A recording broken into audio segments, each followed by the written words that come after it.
I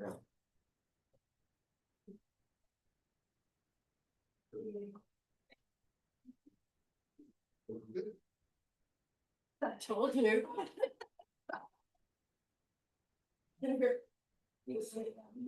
Seconds, I've already sold them. Yeah.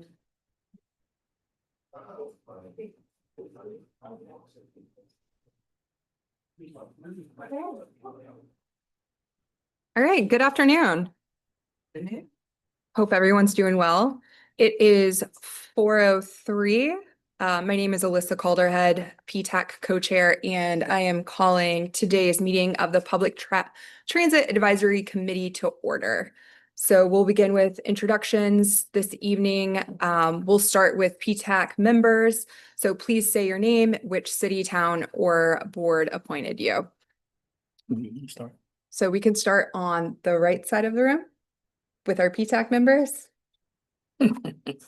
Rob Hillman, City of Charlotte.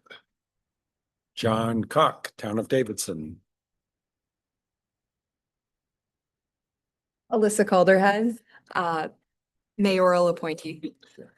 Abdulio Oden, co-chairman from Mecklenburg County Board. Veteran Bird, Town of Matthews. Jeff Parker, Town of Mint Hill.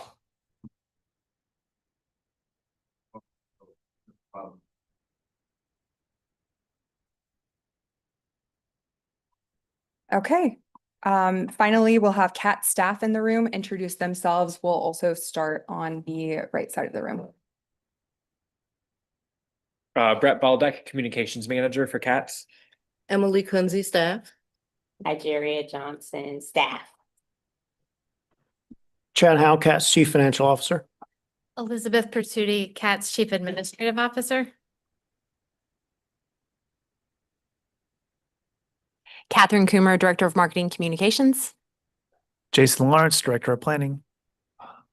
Stuart Pratt, CATS Legal.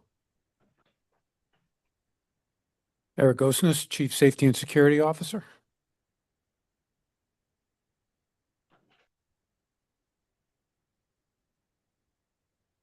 And now we'll move to our virtual attendees. Jonathan Wells, representing the school district.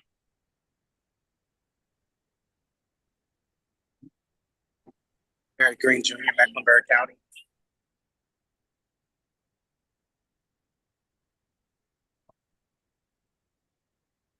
And I think lastly, I see Ms. Kelly go forth online. So thank you all for attending this evening. With that, thank you. We have a quorum.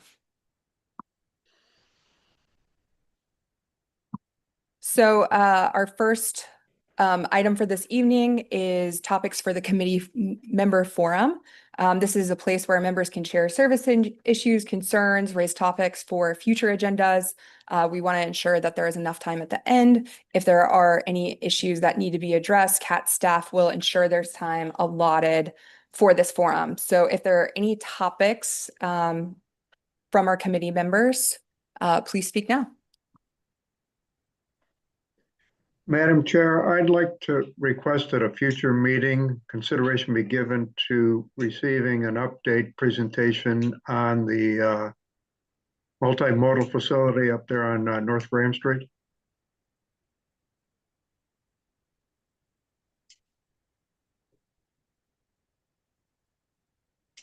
Thank you, Mr. Wells. We can add that to a future meeting agenda. You want the topic or the question? Just a question and a bit of a comment and question on microtransit.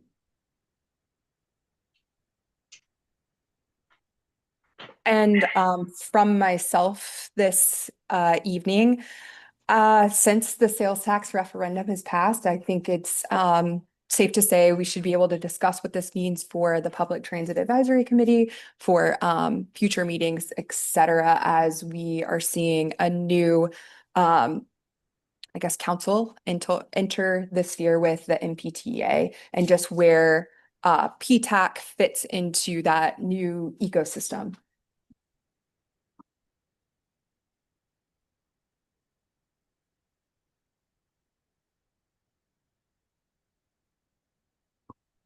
Okay, with that, our next item on the agenda is the approval of October 8th meeting summary. If I could direct you to your packet on page 5, I believe. Yes.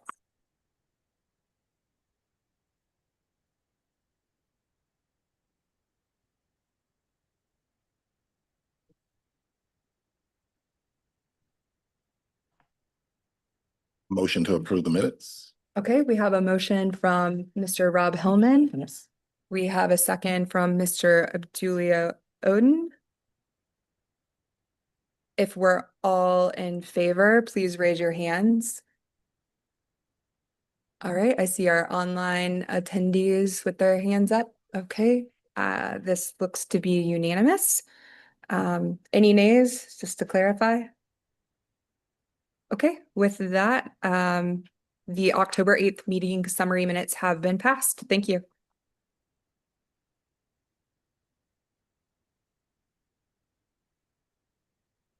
Okay, we will move on to our public comment period. We have Ms. Kalani Cook this evening. Yeah, okay, if you will make your way up to the podium, you have 3 minutes to speak this evening. I believe our timer will be over on this side. Okay, and so when you hear that, It's on, I think. thank Hello, you. hello, hello. Should I begin? Okay. Well, first of all, thank you so much for offering this public space to make comments. I want to start by saying that I am an avid advocate of public transportation. I have not owned a car in probably 15 years at this point. I drive. I actually drove my truck here from Chicago, so I do drive. I just don't have a car. My sister and her kids have been living here for 10 years, so I've been visiting Charlotte off and on for that long, and I just made the move here last Saturday.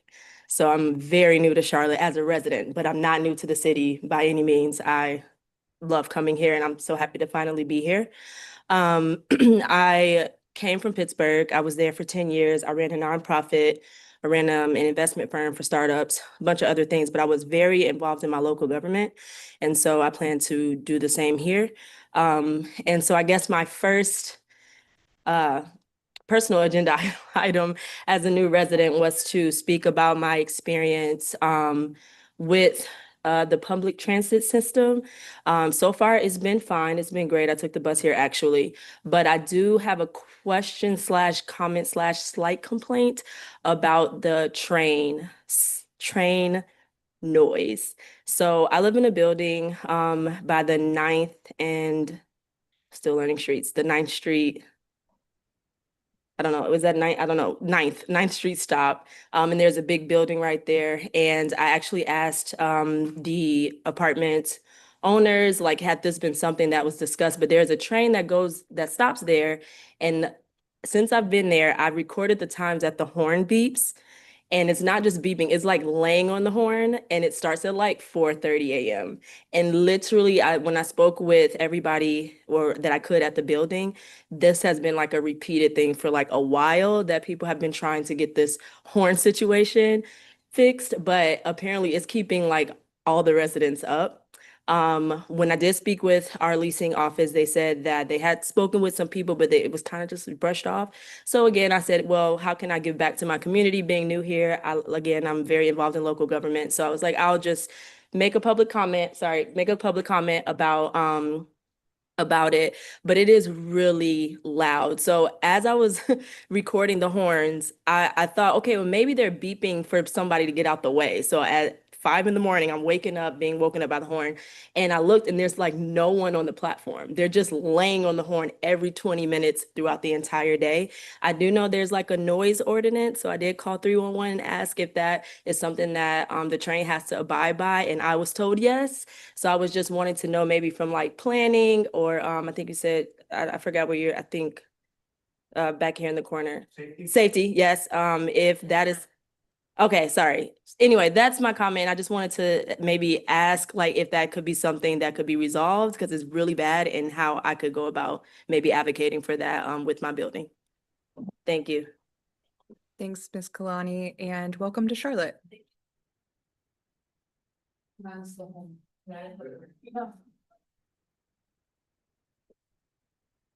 And no more public comment speakers.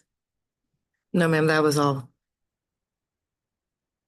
Okay, with that, we will move on to our MTC updates. That is included in the packet as well on page 13. For the watching public, the report will be posted along with all of our meeting materials by the end of week on CAT's website. At this point, are there any questions or comments on that report?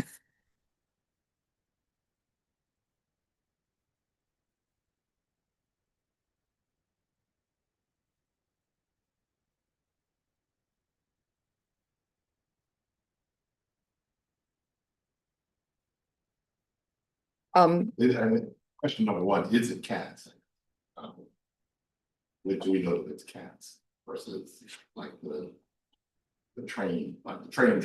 Oh, sure. You know, How about we put this into the forum at the end? Would that be okay? All right.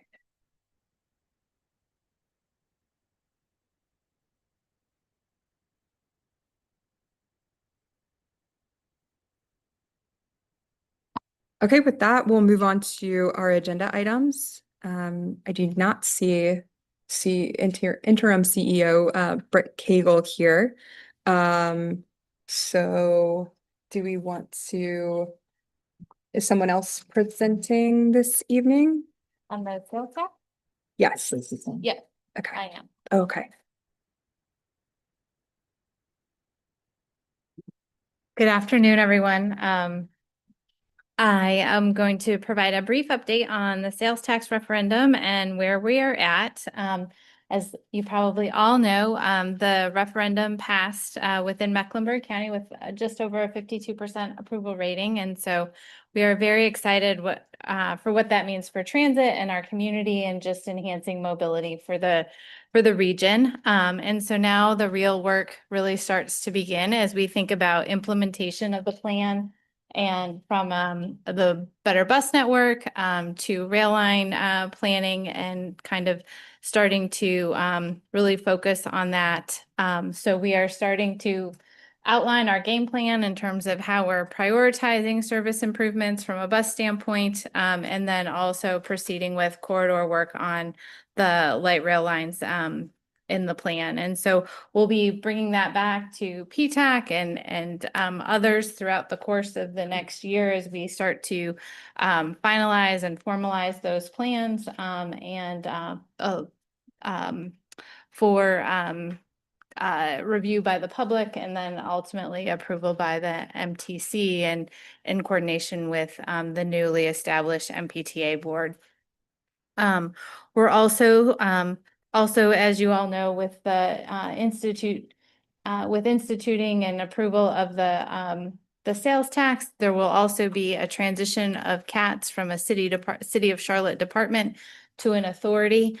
That work is, we're starting to think through what that transition looks like, the timeline for it, and what all is involved. Everything from staffing to technology and you know, how we move assets from one organization to the other. A lot of that is going to be discussed as part of the studies that were commissioned a couple of months ago and will be conveyed to the legislature at the end of the year.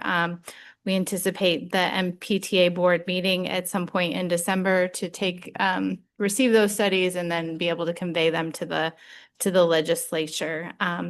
With the MPTA, the Metropolitan Public Transit Authority Board appointments are underway with the City of Charlotte, the county, and then the small or the other towns in the county. And so we know we have 2 official appointments and anticipate the rest of them over the next couple of weeks as each one of the communities work through their process. So, and then we do anticipate the MPTA having their first board meeting in December at some point to be able to convey those studies. So with that, I can answer any questions. So the last meeting is.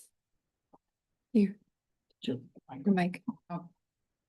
I thought you were pointing to me.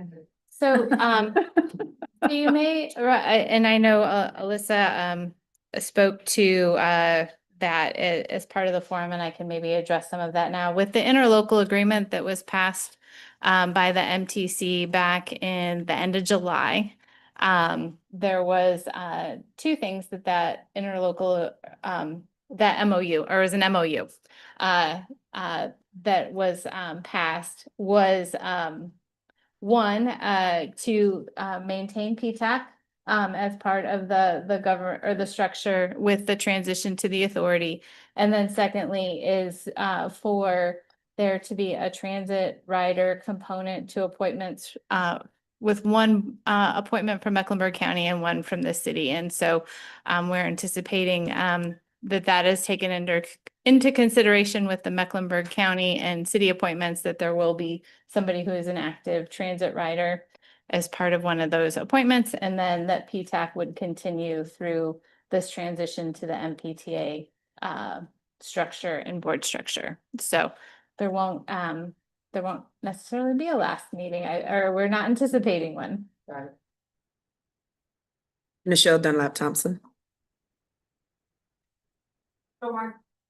My question is, with the transition to the transit authority, those processes, will us as a committee be made known? Because my concern is not only does the committee itself or the authority needs a check and balance, the processes used to establish it needs a check and balance. And so my question is, will that be made accessible or known for folks to be able to raise questions and concerns about the process itself, ensuring the integrity of it? Yeah, I mean, I think we all operate in a very transparent way. You know, our hope is for this to be as seamless as possible, and for the majority of our employees, it will be just a change in where their paycheck comes from, rather than it being kind of a noticeable big difference. There will be functions that will need to be stood up and whatnot, but as the authority board gets established and we figure out kind of how that transfer of power occurs, I mean, we will be able to share that and kind of what the plans are. There will probably be a very detailed transition plan that will be able to be shared and will be able to be held accountable to. Alyssa Calderhead, committee co-chair. So at any given point, will we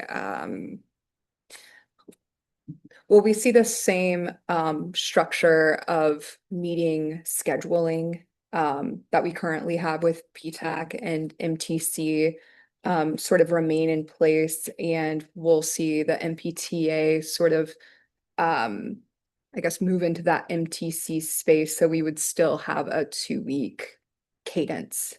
I think that is to be determined. We are starting to work through or decipher what a potential meeting schedule will look like for the board. They will likely have a committee structure that the MTC does not have today. And so thinking about the cadence of committees, board committees, and the meeting of the board, and trying to figure out kind of how all that works best based on what they're trying to achieve. So I think we are thinking about it, but I can't guarantee it'll look exactly the same as we look to the future.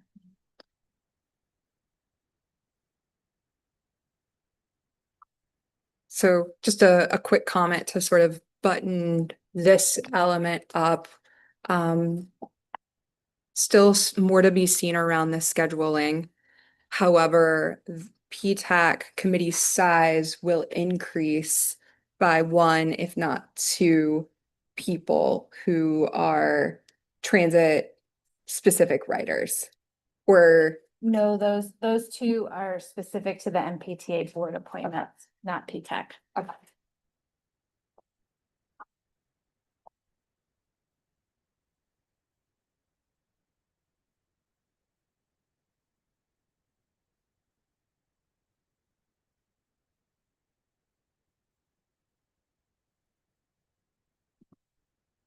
Any additional questions, concerns from our virtual attendees at this point?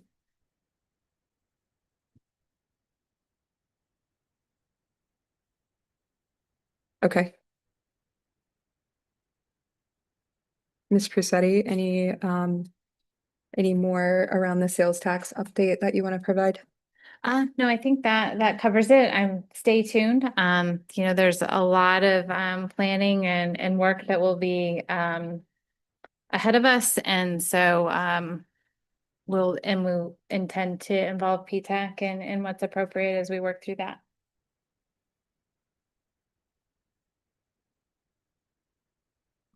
Okay, if there are no additional questions or comments around this segment, we will pass the torch to Chad Howell, Chief Financial Officer, for a look at the 2027 budget process.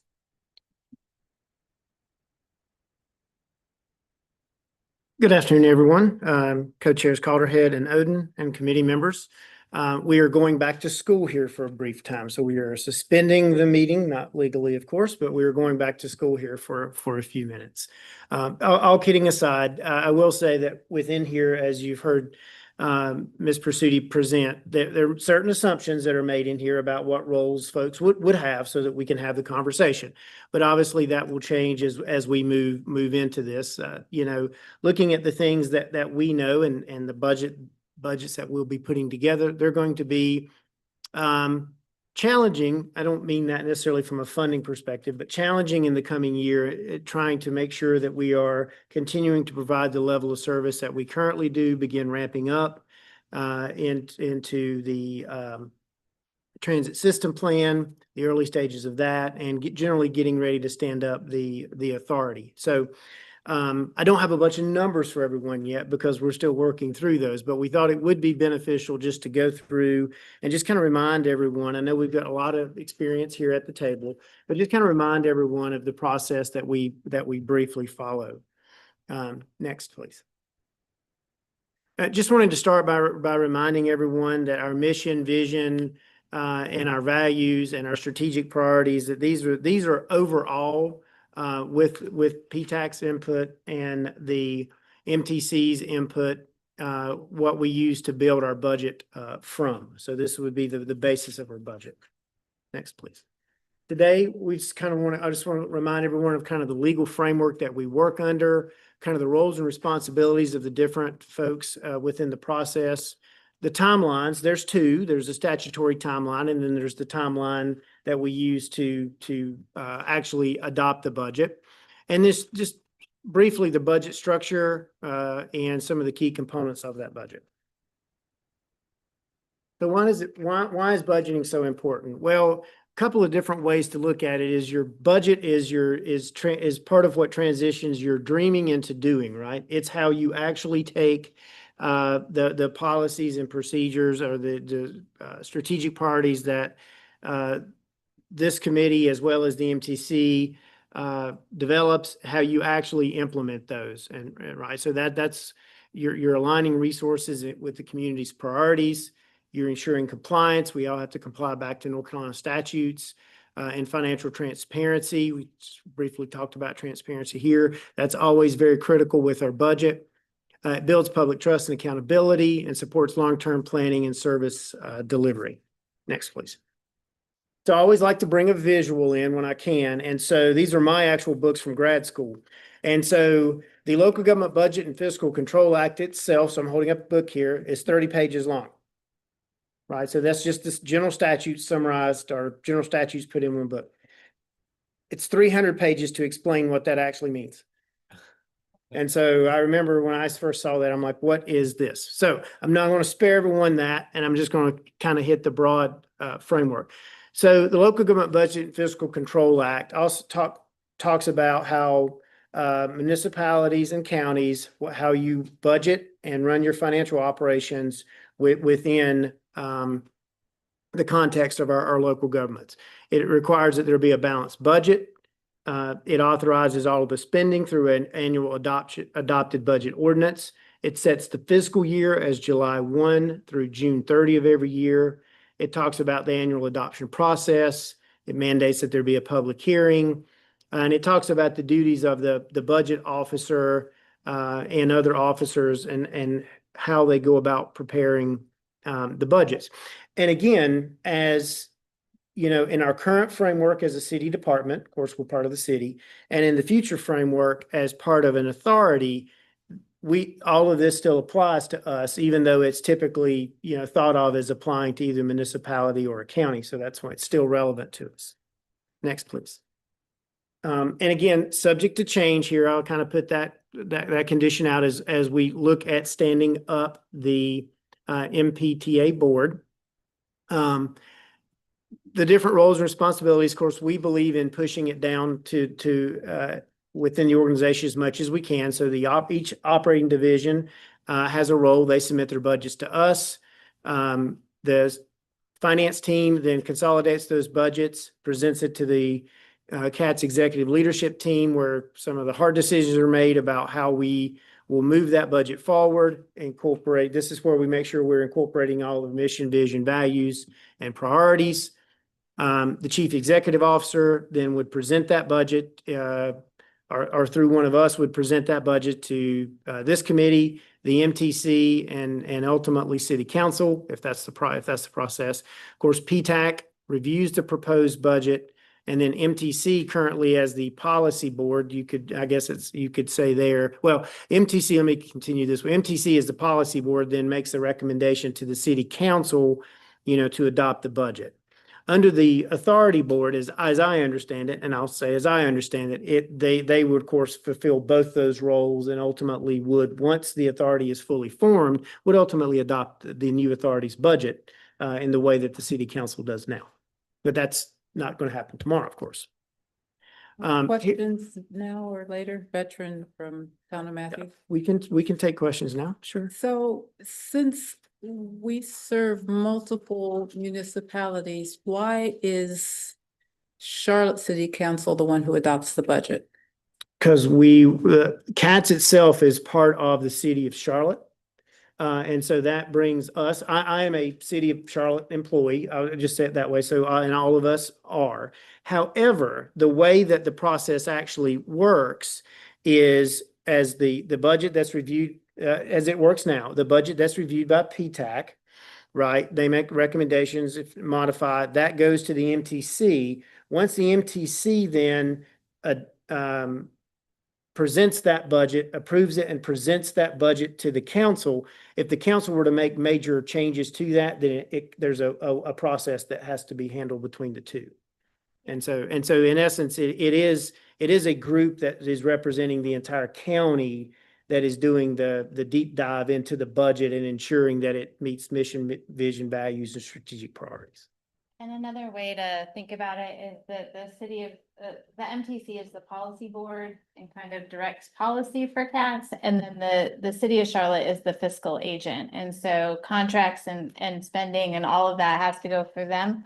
And our budget, since we are a City of Charlotte department, rolls up into the overall city budget, and they hold accountability for our, you know, the financial transparency and accountability for it. Thank you. So again, so these are the broad, so with the Local Government Budget and Fiscal Control Act, these are some of the broad requirements that are in there. What has to be accomplished by April 30, the budget submitted. June 1, the budget officer would submit the proposed budget within the city of Charlotte, as Elizabeth just talked about. The budget officer, and it typically is this is the city manager. That's when the city manager presents their budget. They have to do it by June 1. During June, there's the public hearing is held. By June 30, the governing board must adopt the ordinance, the budget ordinance or the budget. And then of course, July 1, the next day, the fiscal year begins. Typically, that's adopted several weeks in advance of that deadline. These are again are the statutory required deadlines. So how does that actually work? This is what the next slide, please. So again, understanding that a new board may want to make some modifications on this as they can. Where we are right now is the divisions have provided to CATS Finance, the budget team, their proposed budgets, baseline budgets for FY27. And so that is the budgets. That's kind of keep the lights on, keep services at the levels that they are now. We are getting ready to go back and start having meetings with them. Now that we know that the sales tax is passed, we will start conversations with them about what the rest of this year, fiscal year looks like, 26, and what we need to do with 27 to begin ramping up to meet the early stages of the transit system plan. And so again, that will ultimately be reviewed and signed off on by the executive team. In January, again, assuming we continue with the process we've always followed, the CEO would present the preliminary budget to the MTC after it's been reviewed after PTAC has seen it. February to April, we go through a review and modification phase. That's also where we've had some workshops in the past. March, CEO and CFO briefed the city, again, the city department on the preliminary budget. Were presented as part of the city manager's budget. There's a public hearing in May and then ultimately adopted in June. Again, if you don't have to go back, the slide before that, which kind of talks about the statutory timeline, we would still have to follow roughly within, well, we'd have to follow within that timeline as a new standing authority. But this can obviously change because this is the overlay about how we actually, get the work done. Next, please. So the budget structure, and this is, very broad. We have an operating budget, which is your typical expenses. Think of your operating budget as what everyone has at their house, right? It's paying your power. It's paying folks that maybe help you around the house. If folks that come in, do some work around the house, something needs repairing. If you have a loan for your car, a loan for your house, that's your debt service. You got a budget for that as well. And then your capital improvement is it's time to, maybe replace a major piece of equipment, refrigerator, freezer, stove, oven, something. So now you have a major piece of equipment that you need to replace. So that's our capital improvement budget. Of course, I'm oversimplifying all of those explanations there, but the capital improvement budget is a multi-year budget that covers all of the largest projects that we have. It's typically over 5 years, with 1 year of that formally adopted the first year, and then it repeats every 5 years going forward. The assumption is that we would continue something like a multi-year capital improvement plan as part of the new authority's budget. We've kind of already touched on this. Again, the budget requests come in from the divisions. Those are consolidated by budget. By our budget team. You apply to that, then the revenue estimates that myself and some others work to develop. Our financial model also helps with calculating those. And then in the end, everything has to balance. Again, so back to the Local Government Budget and Fiscal Control Act, we must present a balanced budget. Now, a balanced budget can also include appropriated fund balance. We'll catch that in the next slide or a future slide coming up here. But basically, when a budget is presented by staff to PTAC, to the MTC, and ultimately to City Council, it is balanced in that the expenditures and your total amount of revenues equal, and that's required by state law. And the way you get there sometimes, and we've done this at various times, is you bring in some of your reserve money to fill that gap. We've done that. The city's done that. When I was with Charlotte Water, we occasionally we would actually plan to bring in some of the prior year reserves to fund parts of the capital program. And so that's not uncommon to do that. Next, please. So here's our revenue categories. And obviously this is summary. When you look at others and some ones like that, that's multiple different lines, but just using our current revenue stream, approximately 60% comes from the existing half-cent sales tax, 15% from grants and interlocal agreements.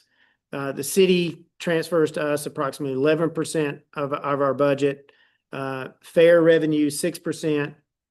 A group of different, many of them very smaller types of revenues are 6%, and our advertising revenue is 2%. And so our FY as a reference, and just don't ask me, I can't do all the math in my head, but as a reference, this all totaled up in 2026 to about $289 million.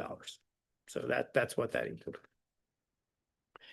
Next, please. And here's just briefly an explanation of what fund balance is, but basically it's if there's a gap between you, once you go through your exercise of slimming down your expenses, if there's a gap between that and your expected revenues, then you can either continue to cut, or if you've cut as much as you can look at using some of your fund balance. Typically, we try to do that on items that are one-time use, not something where you would be using it, for example, to pay salaries or a power bill or something like that every year. Of course, it's a small expense, but you would not want to use it for a continuing expense. I would like to say the other side of the coin. So we've talked about one side of the coin, which is our revenues. The other side of the coin, of course, is our expenditure categories. Personal services, that's salary and benefits. You can think of these middle two here as all of your contracts, literally keeping the lights on with power bills, all of your other bills that you may that we may have, all of the other different contracts for professional services, parts, maintenance, and all of those would fall into that. And then, of course, we have transfers to other funds, cost allocation plan, monies that we pay. Being an integrated part of the city, there are just certain functions that we don't do as a department. Neither does any other city department. So it's not something that's exclusive to CATS. So for those functions, we pay the city through a cost allocation plan. This is also where you would budget to transfer our money to our debt service payments, as well as to the capital program if we were to use current year money to fund the capital program. And just briefly, about 55% of the 289 million I talked about covers our personal services.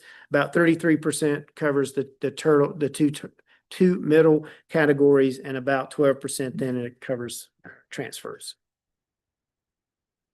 And lastly, and I know everyone here is familiar, with the TSP. So obviously, the TSP is part of our capital program. It's not the only part of our capital program. There are some existing projects as well, but I just want to remind everybody that we have our CIP as part of the overall budget, and it extends again. Typically, 1 year is adopted by the council, and the other 4 years are for planning, and then it rotates again. You adopt another 5-year budget. So currently we've adopted the 26 budget, and it runs through 2030. What we're currently working on now is the 27 capital program that runs through 2031. And then if there's any, thank you, and ready to answer any additional questions from this.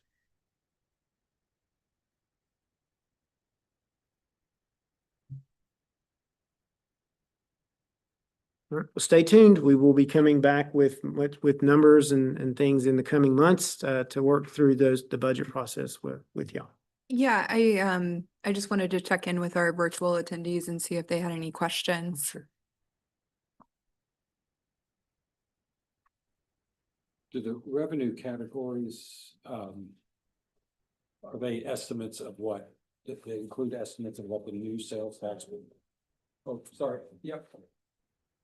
Do the revenue categories include estimates of what the new sales tax will? They do not. It's just Article 43, the current half-cent sales tax, not Article 34, I think it's Article 34 sales tax. So that would be in addition to all of this? Yes. Yeah, this is current state. Wouldn't begin to estimate for the purposes of this what that new revenue would add in. That would adjust everything downwards. Downward, yes. Percentage. Mhm. Yeah.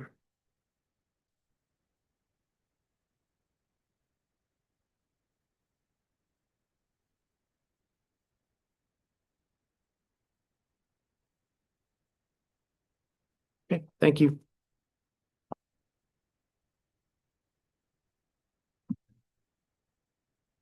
Is it safe to assume that because of the new sales tax, some of the things like capital expenses will be increased potentially, right?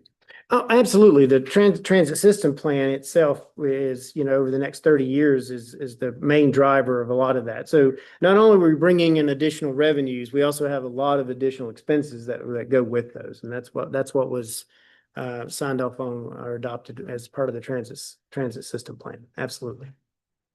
So this is, the current budget process is just gonna be for the period until the new money starts coming in? Yeah, so this is just current day. We haven't projected for So this next is year. Nothing. Yeah, Mm, so, got it. other than how we might incorporate the process, Yeah. but Got it. this is what we, This is, for current, sort of how the process would work. yeah. This is really the process we used in 26, and right now this is what we're planning to use in 27, but that may change as we get the full board appointed, the authority board appointed. They may want to make some modifications, and again, we can, provided we stick with those big statutory buckets. The current budget is good through June 30th of 26. Yep. And then a new process starts. Yeah, Yes. and I think we're still learning as to what 27 will look like. There hasn't been a date established for when that transition occurs, so whether it would be midway through fiscal year 27 or at the beginning of fiscal year 28 or some date into the future into beyond the beginning of FY 28. So that's what we're once we have that stake in the ground, there's a lot of other planning and things that we can start to work around it and thinking about process to get to the desired end goal. Jeff Parker, Town of Mint Hill. Mr. Howell, how much, just off the top of your head, do you recall how much we made for the last FY in sales tax receipts? If not, that's okay. I'm just I curious. think, well, and they're still closing out FY 25, right? So they're still doing a little bit, but I believe it was around 162 million, 163 million for the total sales tax receipts. Thank you. That's all.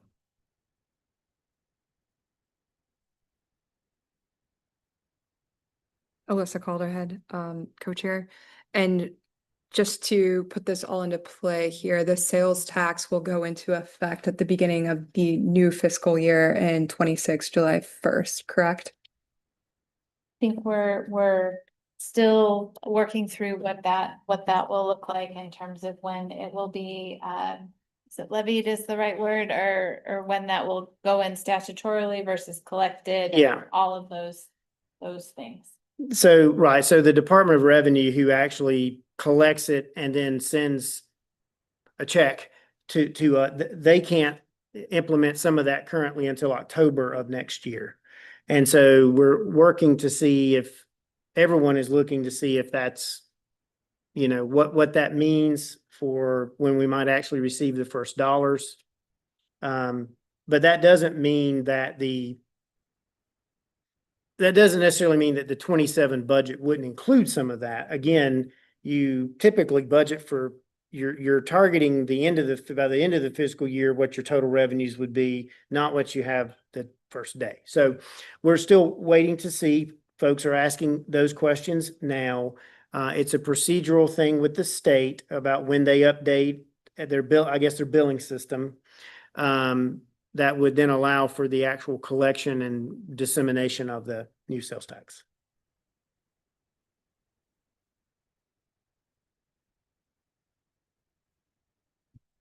Okay. I'm thinking, it may be helpful in a future agenda with our committee members to maybe identify what some of those milestones looks like. I'm hearing that there's a lot of transitions occurring. Naturally, there's a lot of parts and pieces, but I think understanding where all of these transitions occur, so they can be vetted here first, and we can sort of help guide those processes appropriately. Yeah, I think there's some key questions that are, needing to be worked through that help to put the tent poles in the ground from which all the other planning can occur from. And so we are anxiously awaiting those tent poles to get put in the ground. So Michelle Dunlap Thompson.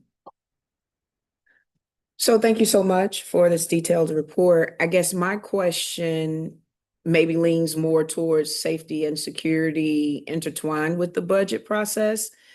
There's been a lot of conversation in the atmosphere around a federal intrusion, for the lack of a better word. So my question is, have conversations taken place? Of course, I know there are some things that cannot be shared publicly. I receive and respect that. But my question is, have there been conversations around the possibility of this actually occurring? And if so, how would that have an impact, if any at all, on our strategic planning and the processes of this sales tax, increasing budget processes, safety? What would change this plan? Have there been any conversations, provisions made, even if it's just under preparation to accommodate or prepare for this intrusion on federal level? Can you define when you say invasion at a federal level, what that means Occupied to- cities such as DC, the attempt potentially for Chicago, the attempt for New York, all these things that we know that they're trying to do here in Charlotte. So, great question. I had many concerns coming in this morning myself as to how the potential of federal presence within the city and how we as a transit system are going to potentially engage with that presence. So I would suggest this. One, the security posture that we have in place, the budget that we have in place for the security posture is separate and distinct from any federal entity that comes into the city of Charlotte. I would suggest also, from what we know about the interactions that have occurred within the city of Chicago, that there was not much interaction with transit systems and the presence of federal entities within that city. We are meeting with our Chicago friends in blue to get an understanding of their strategy and experiences that have occurred within their city and whether or not transit systems were engaged and how the local police engaged with those federal entities. What strategies were put in play by the city of Chicago and with respect to those federal forces and the local community. So that's what I know now. We know we have some intelligence that's was on the news last night about, the feds coming in and potentially engaging with our city. I can tell you that we're in the process of communication. We're in the process of strategizing and communicating. But the current security posture, the current budget, those are very separate and distinct entities. And I don't see that there's a conflict there. Does that answer your question? Okay.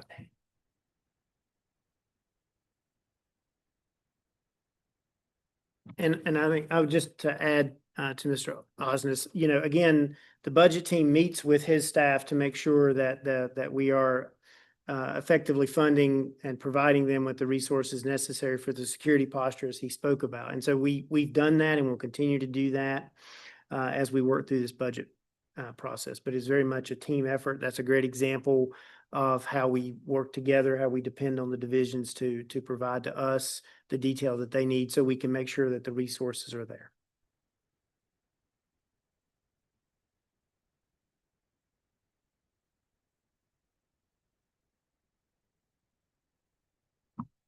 Alyssa Calderhead, co-chair. Quick question with, going back to our revenue categories with the federal and state grants line item there tabulated to about 15%. Are there any concerns there as far as the loss maybe of federal grants or the uncertainty there? Could you speak to that aspect? Sure, I can speak to that. We have not received any indication that any of the typical grant monies that we receive, and again, the monies that you would see really represented here are kind of the evergreen grants that we would receive. If it's a grant, they call them discretionary grants that we would apply for, we wouldn't incorporate that into the budget until we know further along if we were going to get it or not. But of the grants that we typically get, they call them formula or super grants. Those names kind of go interchangeably. We're still planning to receive those and are receiving those. None of our reimbursements have been denied for anything. And as this group remembers, we've been through a number of federal reviews over the past years, and we've always, cleared those with high marks. Nothing on the financial side that should indicate anything. And we routinely meet with Region 4 and have heard nothing from them. Thank you. Yes, ma'am.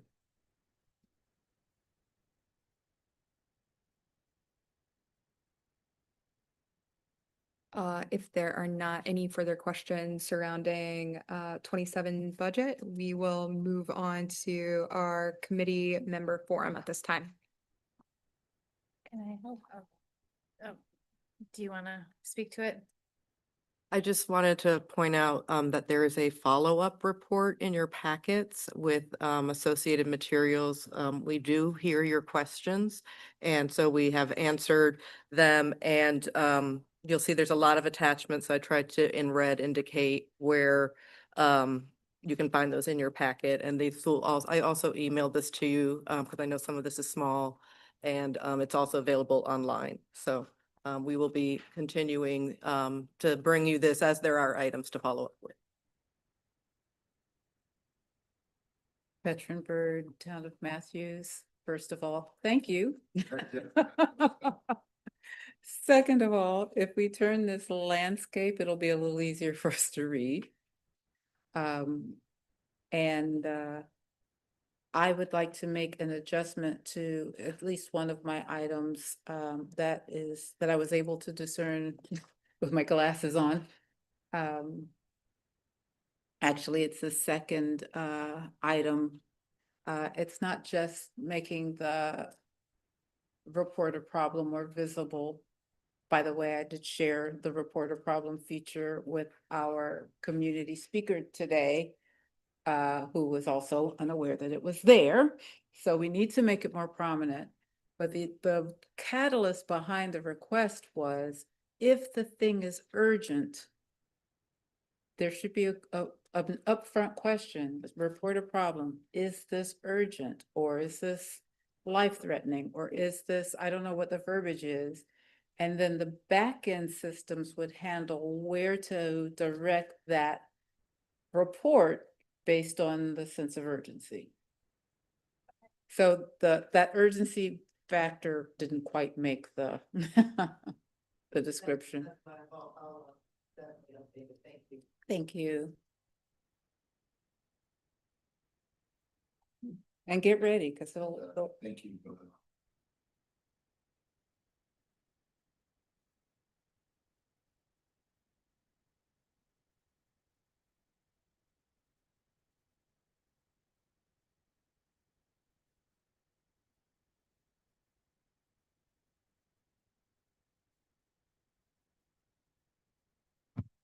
Rob Holman, City of Charlotte. I was referring to the packet. There's quite a bit of information on existing BLE projects. And that's with the Blue Line extension, right? The other piece, and I don't know, again, I haven't had an opportunity to review this, but was the anti-displacement data also included?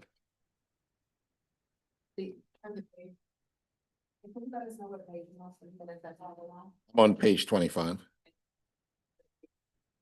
Very last one. refers to the displacement memo you provided us with. Okay, okay. So you can find information on pages 97 through 109 in response to. Gotcha. Cool. Thank you. Thank you.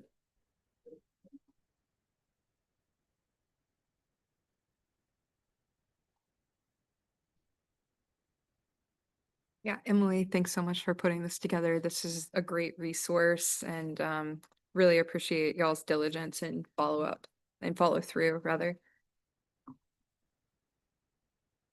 If there are any additional questions regarding the packet information at this point, we'll move on to the forum. I have a follow-up question about the packet. Isn't there an anti-displacement process going on in Silverline? What's the study that's happening, the housing and The ETOD the study. ETOD, which has some anti-displacement kinds of elements in it, right? Yeah. Is that in, I think that, is that in the, I don't believe it's in the memo, but we, as we, get further along, I think it is on our, into next year, it is on our list to bring it to do a presentation on what is entailed. Yeah. We're just not at a point in the study to be able to do that. I just wanted to make it known for the record. for the that- record, That that's happening, that's yeah. happening, right? No, but it's important. Because again, as we all know, right, there's a lot of stress around that displacement. So we need to be responsive to people's anxieties and kind of try to, if their anxieties are overwrought, relax them. If there are anxieties or not, then we still need to build and address the problem, the issue. And then the other issue is just contracting opportunities and making sure that people have the opportunity to set up a business and earn, revenue and create, as I say, intergenerational wealth.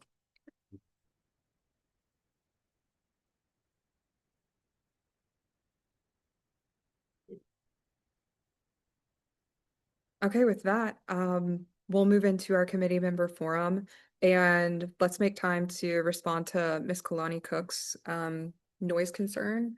Mr. Robert Hellman, you brought up the discernment regarding like the blue line or the train being, the noise around the 9th Street stops. So I'm curious what sort of you've done a lot of legwork. So have you confirmed either with 311 or any other entity like this is the blue line? Yeah. Okay, cool. Mhm. Yeah, Cool. that's what I thought. So I don't know if anyone from CATS, the city, wants to respond to what that looks I like. can take a stab maybe and Eric can add and then we can do whatever follow-up is necessary, but it is, I believe it is a requirement that when there is an at-grade crossing, that there is an audible signal at that crossing. And 9th Street, there is a crossing right there by the station, which is probably why the horn is relayed every time it goes through that station in both directions. But we can continue to look at it, but I'm pretty sure it's a requirement given kind of where that station is in proximity to the road crossing. So For I'm sorry, Eric Osnes, Chief Safety and Security Officer. So yes, the state as well as the federal statutes require a audible signal when approaching a grade crossing. The description that you provided, however, sounds a bit excessive. So what I need to do, or I will do, is go back to the rule book. The rule book talks a little bit about the duration of the horn blast upon approaching a grade crossing. Maybe we just need to define the communication out to our operators to follow the rule book. So let me take a look at that. let me follow through on what the operators are doing. And we'll see if we can control the behavior a little bit if it has been excessive. I see you nodding your head. So again, your description sounded a little excessive. We would just want to make sure that the parameters that are identified within the rule book are being followed by our operators. Does that answer? Yeah, okay. It's a good. Veteran Bird, Town of Matthews. I also want to let our committee know that Miss Kalani, that I advised her and directed her to the report a problem on the CATS app. I also advise that she share that information with every tenant in the building, so get ready. On the CATS app?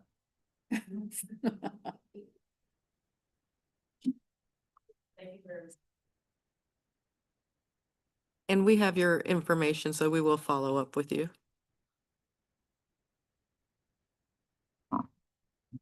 I'm Julia Oden, co-chairman. Ms. Kalani, do you have the recording of the horn? No. Okay. If you do, I think that would be helpful to the CATS team to understand exactly what you're talking about. As they alluded to, they will do an investigation on it. But it does help if you had that recording. Did I record from? I'm on the 16th floor. You can hear the whole building. Or should I like really be outside? Because it is even through the wall. I don't know if the recording will capture.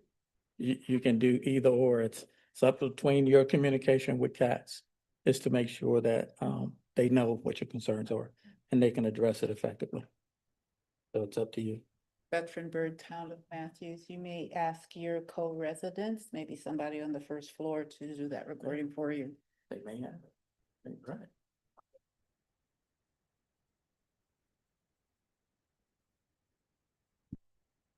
Okay.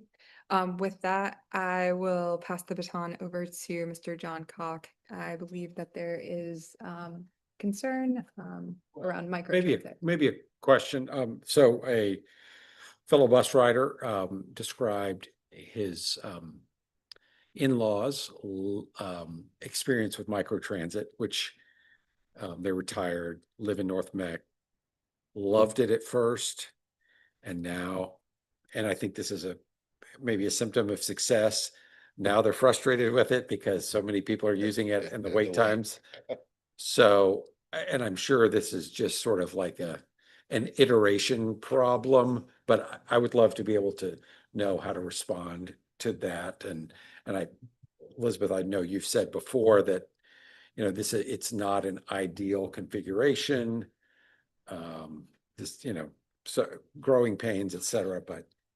Yeah, I will say that we are definitely experiencing some growing pains. That it is, I think we are a victim of our own success, and kind of the demand and pent up demand for transit service in North Mecklenburg County. As we have probably in a lot of other communities throughout our neighborhoods throughout the county. We are looking to add some additional capacity on the service.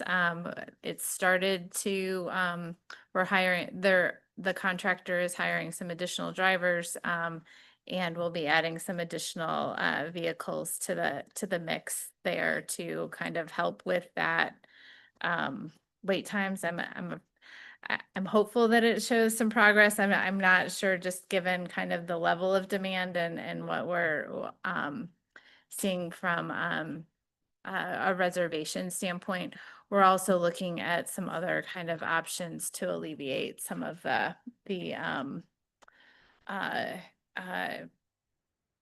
to lessen the wait times, and looking at software configurations and whatnot.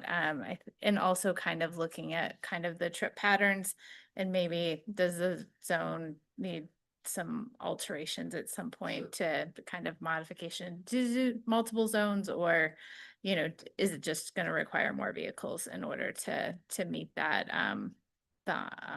wait time standard that we've put in place? what's the best way for people to get updated or to give feedback? Is it on the CATS app? Yeah, there's a comment field, and then there's also, after you take a trip, you can rate your trip and provide comment, and it is something we're actively monitoring as well. Thank Yep.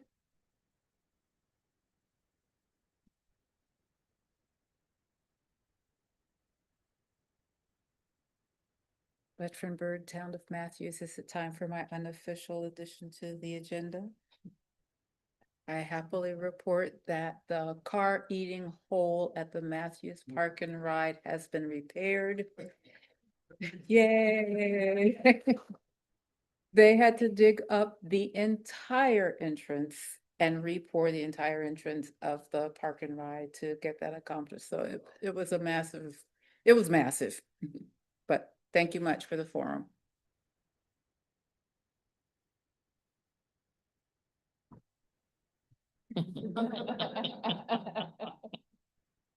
And I believe our last item was just regarding the multimodal facility. Mr. John Wells, do you want to speak to that at all?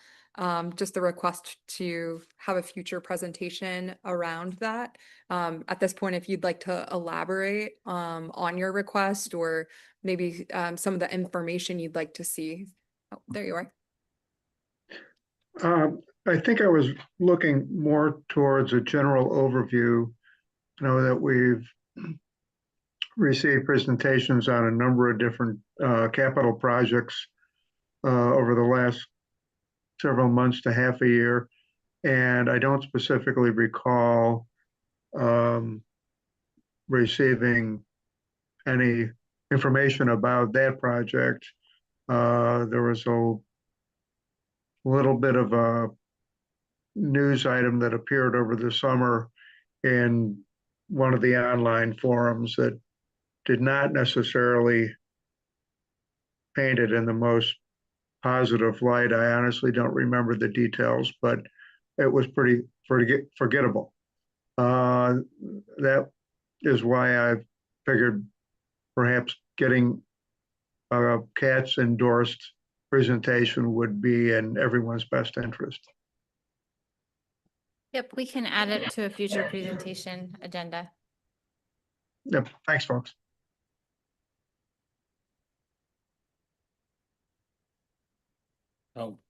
Jeff Parker, Town of Mint Hill, on top of Mr. Wells' request about that station, I'd like to know, aside from the Red Line and Amtrak services that are currently projected to go there, is there any additional space for future capacity enhancements should, say, in the future, a town outside of Charlotte want to connect to Charlotte via commuter rail, or additional enhancements in terms of high-speed rail from the Atlanta to Charlotte line? So just how are we planning for the maybe 2050 plan when we have, I don't know, 4 or 5 commuter rail lines and multiple additional Amtrak services?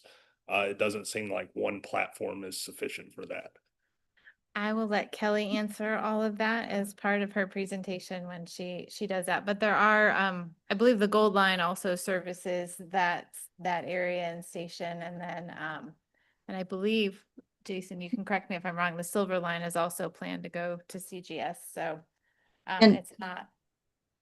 Elizabeth, I'm happy just to answer that really quickly, and I'm glad to come back with a more detailed information update on the Charlotte Gateway Station project. But the planned Amtrak station at the site is taking into consideration kind of future capacity needs with NCDOT forecasting out their future passenger rail service and eventually intercity. So that is part of the planning process. As Elizabeth mentioned, there's connections with the existing Gold Line station there, and the planned Silver Line would also serve the site. And the infrastructure itself does currently provide space, allocate space for an additional line to come through for intercity rail if it is needed in the future. So that is also part of that future planning process. But again, we can provide some additional information in an upcoming meeting. Just to follow up on that, is there any additional right of way that CATS holds? Just I know you guys probably aren't planning on building out something that looks like Penn Station, but any additional right of way that could be used for future platforms if necessary? I've never gotten a clear answer on that question, and I've asked it several times over the years. So yes, and I think it'd probably be helpful as we come back with a presentation, we can kind of provide some diagrams of the property that has been acquired by the city and by NCDOT for the future Charlotte Gateway Station and additional capacity in this area, both for track improvements and for the station. So there is significant land owned by both parties to accommodate that. Perfect. Thank you for answering. You're welcome.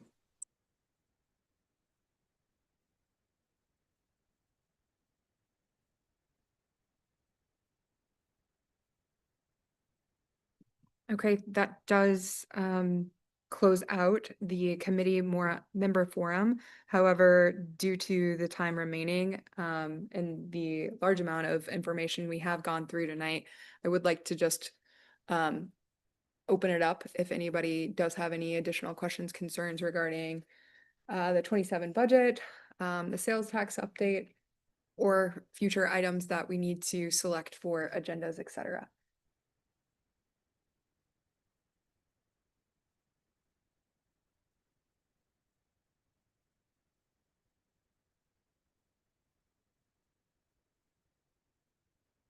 Okay, then, well, with no more business, can I please get a motion to adjourn? Motion by Abdulia Odin, Second, Jeff Parker. seconded by Jeff Parker of Mint Hill. All in favor? Aye. Okay. No nays? Okay. The meeting is adjourned. The next meeting will be Wednesday, December 9th at 4 p.m. here at the Charlotte Mecklenburg Government Center, room 280.